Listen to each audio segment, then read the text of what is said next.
Hello, my name is Doug and welcome to my beginner guitar course. This is beginner guitar lesson number 3. If you haven't already, just grab the ebook. It's free. You can download that and follow along. There's guitar tablature, chord boxes, and things like that.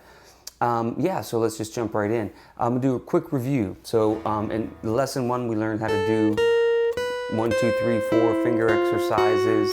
We learned some real basic chords, one finger chords. We learned a G, the full G and the full E minor. In lesson 2, we learned a C chord and a D7 chord, and we learned some rhythms, quarters and eighths. Okay, so in this session, we're going to learn more chords right off the bat, and then we're going to learn a tune called "Stand By Me," which is an old tune by Ben E. King, and it's got the real classic strumming guitar pattern that we're going to learn as well. Okay, so the first new chord we're going to learn, and the chord boxes are right there in the ebook, is what's called A minor. So your first finger will be here on the second string, first fret, third finger, second fret, third string, and second finger, fourth string, second fret. Ugh, if I can remember that. Okay, A minor. So it's A with a little M, and minor chords sound sad, major chords sound happy. That's basically how we think of it. No low string when you're strumming down on this. It's just the 5, 4, 3, 2, 1, the strings. Okay, that's A minor. Okay, another super important chord you're going to use a lot is called D. So it's a triangle shape.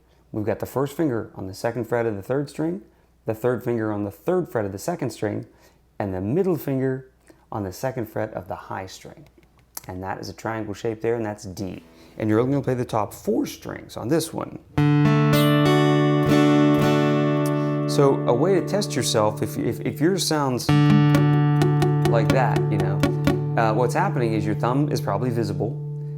So we don't want the thumb to be visible. We want the wrist to bend forward, elbow coming in, no tension. Stand those fingers up. I even keep my fingernails a little long on this hand. I know you're not supposed to, but I use that sometimes, and I can press down with my fingernail to get them to stand up like that. Okay, another really important chord is A major, just A, okay? 2 ways to do it. I demonstrated it this way. It's a little tricky because you got to have the first finger here, the second finger there, and the third finger there. They're all at the second fret on the 4th, 3rd, and 2nd strings. Look at that. So it's a little cramped, but don't play the low string, just these 5. I've seen it played that way. I've also seen it played with 2 finger, 3 finger, 4 finger. Or some people put the first finger there on the 3rd string, 2nd fret, and they put the first finger here and the 3rd finger there. That's a little awkward for me. I don't do that, but I saw somebody demonstrating it like that. Whatever is good for you. Okay. Another minor chord that you'll be using is called D minor, and this one looks like this. First finger on the first string, first fret. Third finger on the second string, third fret. Middle finger on the third string, second fret. And this one, you've got to kind of twist around like that a little bit. Only the top 4 strings. And you can pick one at a time to test yourself to make sure that they're all ringing. 2 more, and this was E major, and this looks just like the A minor, but it's played with all the fingers up this direction. Again, hopefully you have the ebook in front of you. You can check this out. Second finger, 2nd fret, 5th string. Third finger, 2nd fret, 4th string. First finger, 1st fret, 3rd string. The rest of them are open, and you strum all 6 strings. That's E major, just E. Okay. The last chord that you can learn is F for today is 3rd finger, 3rd fret, 4th string. 2nd finger, 2nd fret, 3rd string. Now this is where it gets a little bit more interesting. First finger has to what's called bar, meaning you lay it as if it's a bar over 2 strings. And typically you want to lay your finger on the side a little bit, not like this. It's almost like elbows. See how my elbows come this way, and I've got to put these here. Now this is going to take a minute. Well, a lot of these might take you months to do very well, but that's okay. You don't give up. Just keep angles, not pressure. Angle it here. Don't squeeze too hard. And it's the top 4 and that's F. Okay, so that covers a lot of the chords in the first position, what we call down here.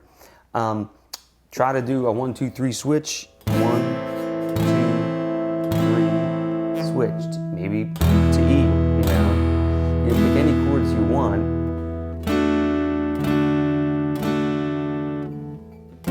See what I mean? It doesn't really matter right now. It's just you want to be able to switch from one to the next. And this is going to take a while, but just, you know, be patient with yourself.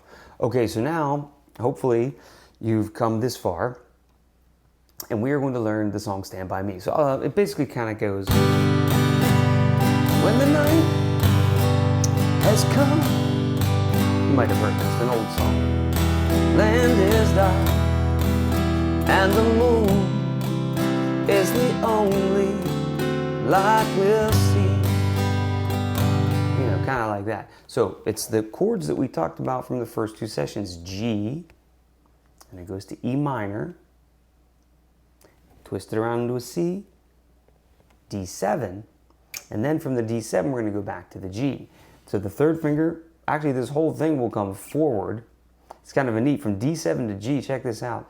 You're going to bring the whole shape forward, then these 2 fingers go down to the bottom like that. And that's back to G. So between these, you're going to see one finger is going to stay connected the whole time. First finger stays for the E minor. Second finger stays, I go into the C. Now the first finger stays, I twist into the D7. Now the third finger stays, everybody comes forward, and these 2 drop back down for the G. Just like that. Now, that's the quote-unquote pattern, the chords. Now what's the rhythm? Okay, so we already learned quarter notes and eighth notes, right? So this pattern is going to go down, well, let's just say down, down, up. So down, down, up. Okay, so that would be quartered eighth note. So you're going to go down, down, up, skip, up, down, down, up, skip, up, down, up. So I'll tap my foot here and go kind of play along if you can. Down, down, up, skip, up, down, up. So the skip is actually a down, and that would be B3, but it's okay if you're not thinking that way. Even if you're thinking down, down, up, skip, up, down, down, up, skip, up, down, up. Now the reason I mute my hand here is to not fatigue it when I'm practicing rhythm. If I'm holding all these chords, it can fatigue my hand. So when I want to practice rhythm, I'll just mute like this. Down, down, up, skip, up, down, up. Now if I speed that up, down, up, skip, up, down, up, skip, up, down, up. Sounds more like a rhythmic pattern of a song. So you do the G chord for 2 times, 2 measures, so to speak. Down, down, up, skip, up, down, up, skip, up, down, up. E minor for 2, down, down, up, skip, up, down, up, skip, up, down. C for 2, down, I'm sorry, C for 1 measure. 4 down, up, skip, up, down, up. Switch to the D7 for 1 measure. Down, up, skip, up, down, up. And then back to the G for 2 measures. Down, up, skip, up, down, up, skip, up, down. Okay, and that would be Stand By Me. So but try to keep this going, even if you're having trouble switching the chords here. You know, you really want to synchronize that. You can, like I said, get a metronome or tap your foot, but try to keep some steady rhythm, switch those chords, and that would be your first actual tune that you could strum on the guitar. Thank you so much for watching this. Hopefully you have the free ebook that, you know, you can follow along with the tablature and whatnot. You know, subscribe to the channel, like the video. You can check me out on my Fingers on the Frets, which is my lessons page, or my Patreon page, which you can find somewhere on this page, somewhere down in the description, I guess. I will see you next week in guitar lesson 4. So stay tuned. Thanks.